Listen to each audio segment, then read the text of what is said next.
দিমু, স্টাফ থাকবো, তারা সব কাম করবো, আমি শুধু বসে বসে দেখুম। বাইকে শোরুম দিবি, সে তো বিশাল টাকার ব্যাপার। যাই হোক, দিতে পারলে ভালোই। হ হ, দেখবি বছর খানেকের মধ্যে বিশাল একটা শোরুম দেওয়া সরেছি। ওই বিল কত হয়েছে রে, আমার কাছে এসে নিয়ে যা। তুই না কালকেও বিল দিলি, আজকে আমি দেই। তোর জন্য তো কোনো জায়গায় বিলই দেওয়া যায় না। আরে এখন আমার কাছে আছে, আমি দেই। যখন আমার কাছে থাকবো না তখন তুই দিস, যদিও এই দিন আসার সম্ভাবনা খুবই কম। ভাই আমার 1000 টাকা দাও, আমি একটু বাইরে যাবো। না, তোর আর আমি টাকা পয়সা দিতে পারুম না, এইভাবে আর চলে না। তুমি টাকা দিবা না তাহলে আমি চলুম কেমনে? ফাইলাম করো না তো, টাকা দাও। আমি ফাইজলামি করতেছি না, আমি সিরিয়াস। তুই সেভাবে টাকা নষ্ট করস, আমি আর পারতেছি না, তুই নিজে কিছু কর। আরে ভাই তুমি তো টাকা টাকা করো কেন? তুমি মাসে কামাও 1 লাখ, আমি আর কত টাকা ভাঙি? দেও তো।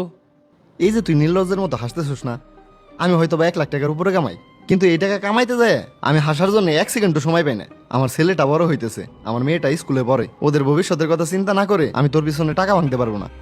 আমার সাফ সাফ কথা, তুই এখন থেকে নিজে কিছু করার চেষ্টা করবি, আর যতদিন কিছু না করতে পারবি পরিবারের সব কাজ তুই করবি। এখন থেকে জমিদারের মতো তোর ঘোরাফেরা বাদ। কি? আমি এই ছোটখাটো কাজ করুম? আমার জন্ম কি এই ছোটখাটো কাজ করার জন্য হয়েছে? তুমি জানো না আমি একটা বাইকের শোরুম দিমু? থাকলাম না এই বাড়ি, আমি চলে গেলাম। যা যা, তোর ঘুরে ফিরে আমার কাছে আসতে হইব। ভাই আমার এইভাবে বাইর করে দিল। যাই হোক, আমার কাছে কোনো টাকা নাই, সকাল থেকে কিছু খাই না, প্রচুর খিদে লাগছে, আমারে কিছু খাওয়া। এখন আবার কি কস, আমার কাছে তো টাকা নাই। প্রতিদিন তুই খাওয়াস, আমি ভাবছি তুই বিল দিবি। যাই হোক, তুই এইভাবে বাড়িতে বাইরে ঠিক কাজ করস নাই। তুই এখন কই যাবি, কি করবি? ধর আজকে আমি তোর বাসায় থাকলাম, আজকে না হয় আমার বাসায় থাকলি, কালকে? কালকে রাসেলের কাছে থাকুম। আচ্ছা, কালকে না হয় রাসেলের বাসায় থাকলি, তারপরের দিন কি করবি? তোর আর কোনো জায়গা নাই। এর থেকে তুই ভাইয়ের কাছে যা, ভাই যা বলে তাই কর। ভাইয়ের কাছে ফিরে যাবো? তাইলে আমার বাইকের শোরুম দেওয়ার স্বপ্ন?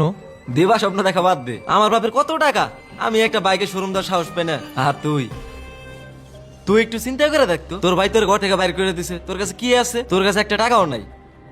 এই শহরে টাকা ছাড়া তুই কিচ্ছু না।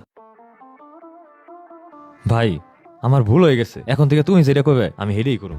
আচ্ছা ঠিক আছে, বাইকের শোরুম দেওয়ার স্বপ্ন বাদ, আর এখন থেকে অন্য কাজের চেষ্টা করবি, আর পরিবারের সব কাজ তুই করবি।